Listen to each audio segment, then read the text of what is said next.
He's got his top 5. What do you think of the top 3? Right, I've got a list of 20 here, but I'm going to pick out 3 out of 20. The very first thing that the Prime Minister, Rishi Sunak, has got to do, because we're 2 or 3 weeks away from the next financial statement, quotes the budget, he's got to cut corporation tax from the ridiculous high of 25%, which he wants. It's 19% now. And we've got to go down and match Ireland's corporation tax at 12%.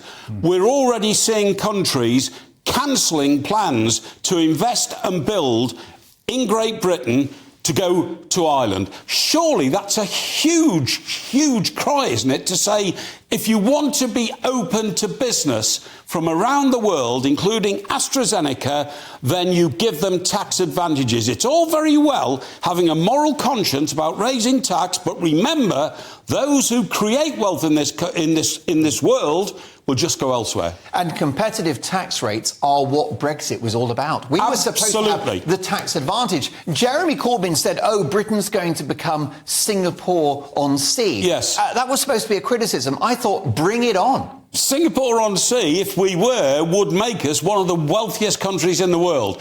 And all we're doing now, Brexit was supposed to dislocate us from what I call the socialist pact of high tax. We wanted to get away from the socialist club and pact of high tax and set our own taxes. What do? We come out and we're putting it up from 19, which was quite a competitive rate. That was better than the United States. That was better than most countries in Europe. And now to leapfrog at 25. It's outrageous. Don't they realise that, and this is a truism of all taxes, if you lower taxes, generally speaking, you bring in more money. When Mrs. Thatcher got in, the highest rate of tax for the individual was like 84%. She got it down to 40%, and all of a sudden, revenues trebled. Michael, I tend to agree with you, but can I put a spanner in the works? Of course.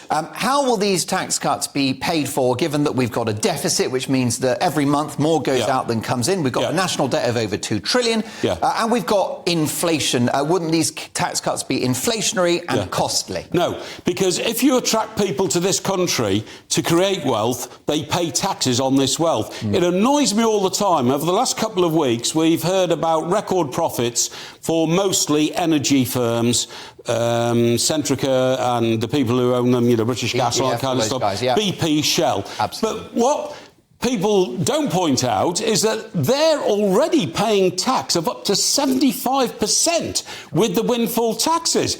And about 75 or 80% of what they earn is from around the rest of the world anyway. It's not here, you know what I mean? Correct. So what I'm saying is, don't please try and tell people not to come to Britain. So, to answer your question more succinctly, if more companies come to Britain because they're only paying 12% corporation tax, they will invest, employ more people, and all those people will pay tax. It will give us greater revenues, not less.